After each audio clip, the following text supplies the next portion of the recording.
India alliance को अपने vote bank की गुलामी करनी है तो करें, उनको वहां जाके मुजरा करना है तो भी करें। नमस्कार, मैं हूं प्रवीण गौतम। दोस्तों, भले पीएम मोदी की भाषा को लेकर हमारे देश का मीडिया सवाल खड़े नहीं करता, लेकिन दुनिया के कई देशों में एकाध खबर जो हमारे चुनाव को लेकर दिखाई जाती है, वो इस बात को लेकर दिखाई जा रही है कि देखिए, भारत के चुनाव में, दुनिया के सबसे बड़े लोकतंत्र के चुनाव में भारत के प्रधानमंत्री नरेंद्र मोदी किस तरह की भाषा का इस्तेमाल कर रहे हैं। उनको वहां जाके मुजरा करना है तो भी करें। कल जब पीएम मोदी ने मुजरा शब्द का इस्तेमाल किया और कहा कि इंडिया गठबंधन वाले चाहें तो अपने वोट बैंक के सामने, वोट जिहाद करने वालों के सामने मुजरा कर सकते हैं, तो कई पत्रकारों ने इस बात की आलोचना की। मंगलसूत्र वाला बयान हो, मुजरा वाला बयान हो, घुसपैठिया कहने वाला बयान हो, पीएम मोदी के ऐसे बयानों की चर्चा दुनिया भर में हो रही है। इसका मतलब ये संपत्ति इकट्ठी करके किसको बांटेंगे? जिनके ज्यादा बच्चे हैं उनको बांटेंगे, घुसपैठियों को बांटेंगे। क्या आपकी मेहनत की कमाई का पैसा घुसपैठियों को दिया जाएगा? आपको मंजूर है ये? दोस्तों, पीएम मोदी के ऐसे बयानों को लेकर दुनिया भर में हमारे देश की एक नेगेटिव छवि जाती है कि देखिए, भारत के मतदाता कितने मूर्ख हैं जो ऐसे बयानों को सुनकर भी वोट करते हैं। तो मैं इतने अच्छे काम करने वाला हूं, हर काम से पुण्य मिलने वाला है, वोट देने वाले को वो पुण्य जरूर पहुंचने वाला है। और भारत के प्रधानमंत्री 21वीं सदी की राजनीति में ऐसे बयान देते हैं। उनको वहां जाके मुजरा करना है तो भी करें। कल मुजरा वाले बयान को लेकर आलोचना हुई तो कई लोगों ने चुनाव आयोग पर भी सवाल उठाया, और इस बात की उम्मीद शायद कुछ लोग कर रहे होंगे कि पीएम मोदी भविष्य में वोट जिहाद जैसे शब्द का इस्तेमाल नहीं करेंगे। लेकिन आज पीएम मोदी वोट जिहाद और मुजरा से कुछ आगे निकल गए और सीमा पार पहुंच गए।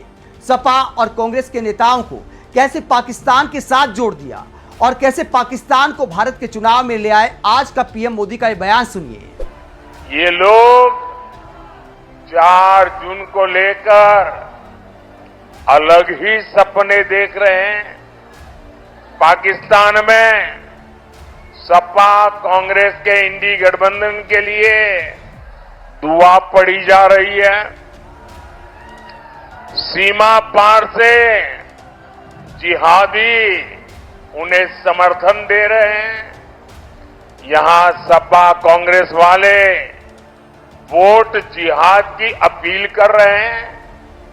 इनका मुद्दा देश का विकास नहीं, ये तो भारत को कई दशक पीछे ले जाना चाहते हैं।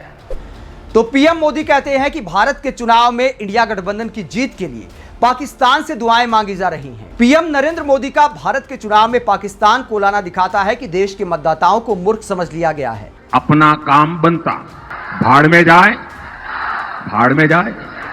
इस बात पर देश के मतदाताओं को उकसाया जा सकता है कि देखिए, इंडिया गठबंधन के नेताओं की पाकिस्तान के कुछ नेता तारीफ करते हैं, ट्वीट करते हैं उनके समर्थन में। कोई राहुल गांधी की तारीफ करता है, कोई अरविंद केजरीवाल की तारीफ करता है। हालांकि अरविंद केजरीवाल ने पाकिस्तान के नेता को सुना दिया था कि हमारे देश का चुनाव है, आपका समर्थन नहीं चाहिए।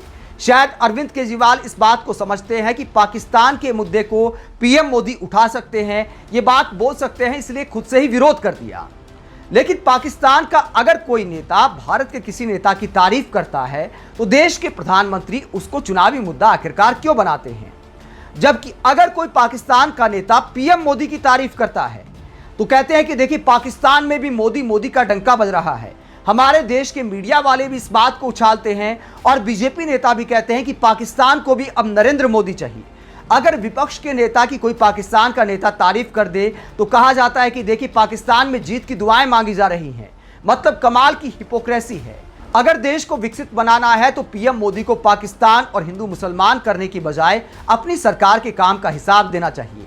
पीएम मोदी का अगर 20 मिनट का भाषण होता है, आजकल भाषण थोड़ा छोटा होता जा रहा है वक्त के साथ, अगर 20 मिनट का भाषण होता है तो 10 मिनट से ज्यादा इंडिया गठबंधन की बुराई करते हैं, तरह तरह की अफवाहें फैलाते हैं कि ये छीन लिया जाएगा, वो छीन लिया जाएगा, वोट जिहाद की बात करते हैं। मुसलमानों के आरक्षण का मुद्दा सबसे बड़ा मुद्दा बना दिया गया है, जबकि बीजेपी शासित कई राज्यों में भी ओबीसी कोटे में मुसलमानों की कई जातियों को रखा गया है।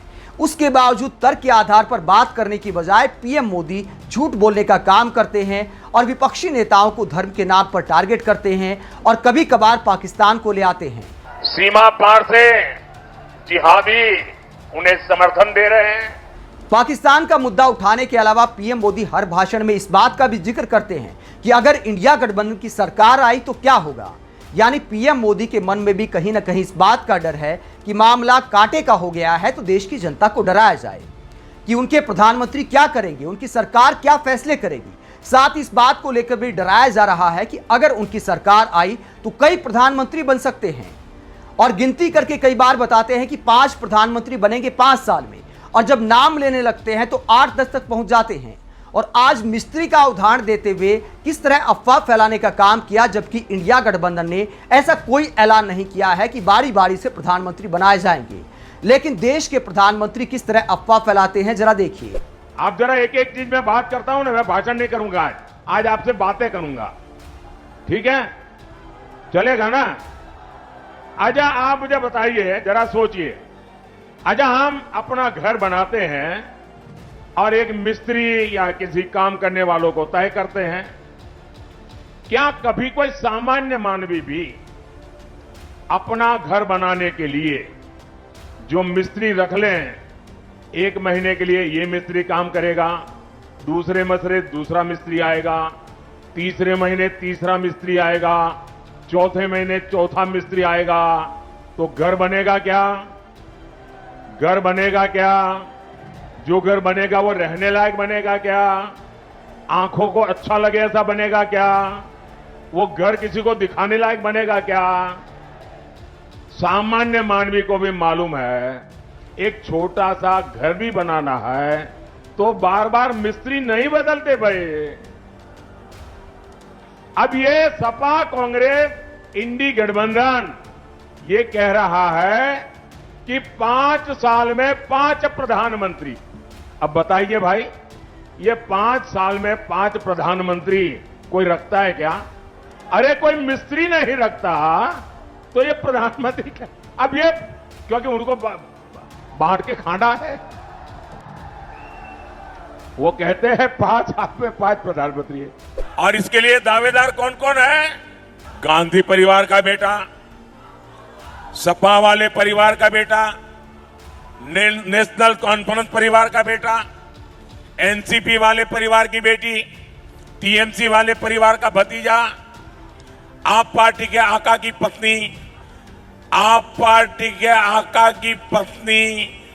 आप पीएम मोदी के इस तरह भाषण देने और चुनाव आयोग के तमाशा देखने को लेकर क्या सोचते हैं? चुनाव आयोग ने नड्डा के नाम लव लेटर लिखकर मामले से पल्ला झाड़ लिया है और पीएम मोदी के ऐसे भाषणों को अब न्यू नॉर्मल बना दिया गया है। क्या पीएम मोदी के ऐसे भाषण चुनाव आयोग की नजर में न्यू नॉर्मल होने चाहिए? आप इस पूरे मुद्दे पर क्या सोचते हैं? कमेंट बॉक्स में अपनी राय जरूर दें। अगर आप हमारी पत्रकारिता को पसंद करते हैं तो थैंक्स के ऑप्शन का इस्तेमाल करें, वीडियो को लाइक करें, चैनल को सब्सक्राइब करें। नमस्कार।